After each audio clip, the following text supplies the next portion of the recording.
Hello and welcome back to the Beefy Tech channel. Today we celebrate, as us Warzone enthusiasts got a late Christmas gift in the shape of a CPU. I don't mean to spoil the results, but if you want a plug-and-play experience that gives you the best-in-class Warzone performance, Ryzen 7000 X3D are the CPUs you want. I need to mention I am recording with Shadowplay on the 4090, not a dual PC setup, so whatever frames I'm getting, add about 20 to it, as Shadowplay takes about 3 to 5% of the frame rate away. I need to take another minute to go over the way I ran the tests and to explain how the 7950 X3D works a little bit. For those who don't really care, I put timestamps that allow you to skip straight to the testing. I am running my 7950 X3D with only 8 cores enabled by disabling the non-3D V Cache CCD and BIOS to make sure I get the most possible performance without having to worry about drivers and scheduling not working correctly, as currently even in the latest BIOS, chipset drivers in Xbox Game Bar version, it still does not always work as intended. As a fair note, in the background you're going to notice I'm demonstrating how to disable the second CCD in the BIOS of an Asrock motherboard.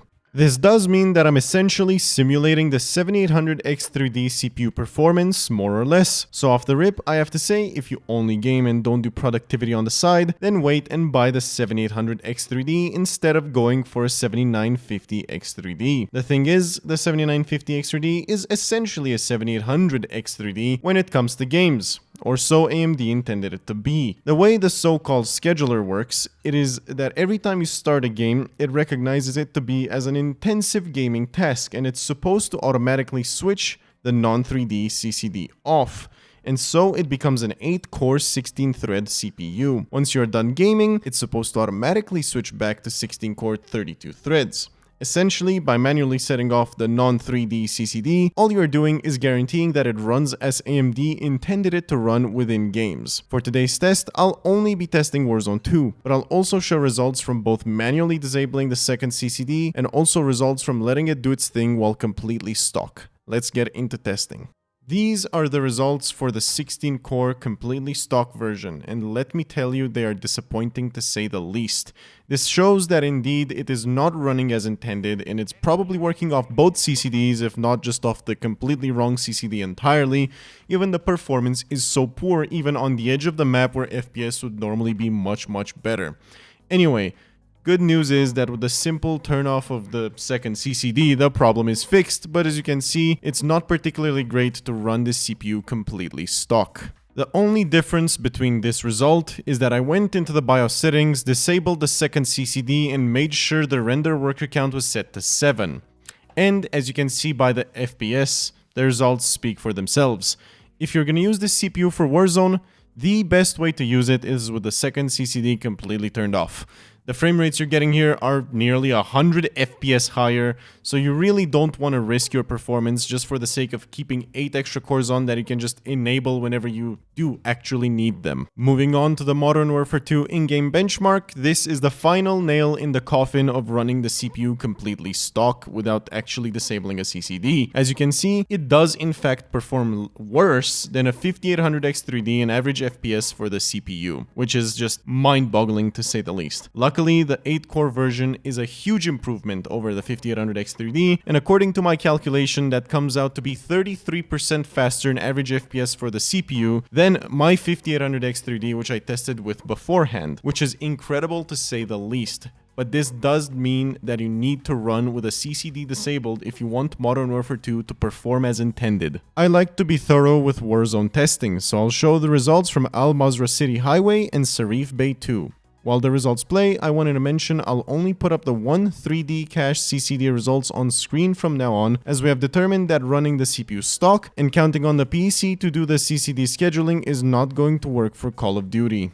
For those of you worried that Windows 10 is the issue here, I've also double-checked Windows 11 yesterday, and the results were the same. Even so, the BIOS update and chipset drivers along with Xbox Game Bar are what do the so-called scheduling, so Windows versions should have no correlation anyway. Anyway, let's go over the FPS results from Mazrah. Remember, we're doing the testing at 1440p in this game because it's a CPU-bound game and it's very easy to test CPU bottlenecks in. So even at 1440p, as you can see, the GPU usage stays around 75%, which isn't bad by any means, but neither is it 100%.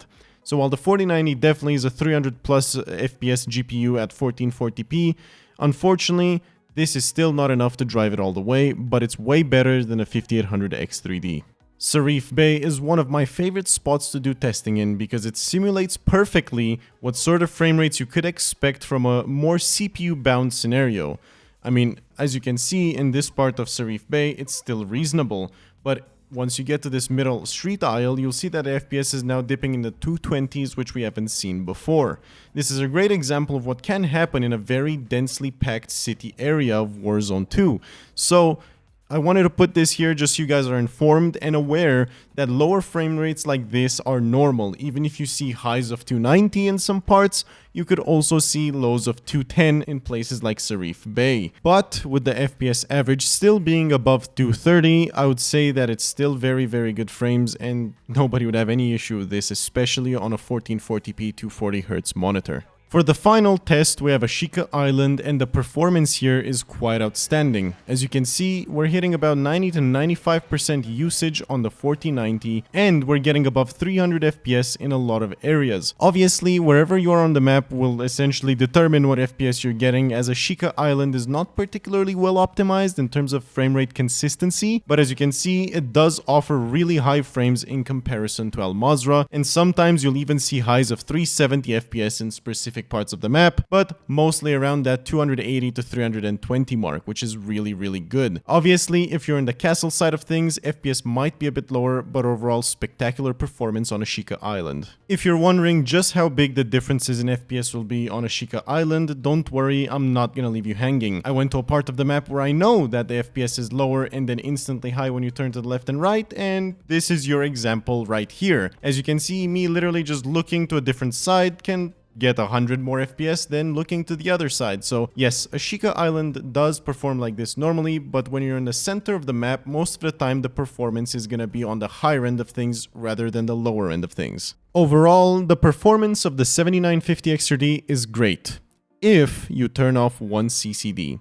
Yes, I know, it's theoretically not stock performance in that scenario, but that is the way that you're going to get those great 30+% gains over a 5800X3D. And I'd have to say, while 30% might not sound like a lot, it is just that final tiny bit you need to get that 4090 performance to really show its muscles, you know? Because on the 5800X3D at 1440p, it often felt like a complete waste to run a 4090. But now I feel like I'm actually getting the performance that I paid for when I bought the 4090. So my personal recommendation, wait for a 7800X3D. I'm literally playing on this 16-core CPU with only 8 cores to get the best performance. And what is the 7800X3D? It's the 7950X3D with one CCD disabled. So listen to me when I say that it's a waste of money to get this CPU unless you do video editing like I do, or just any other, multi-threaded workloads, mind you.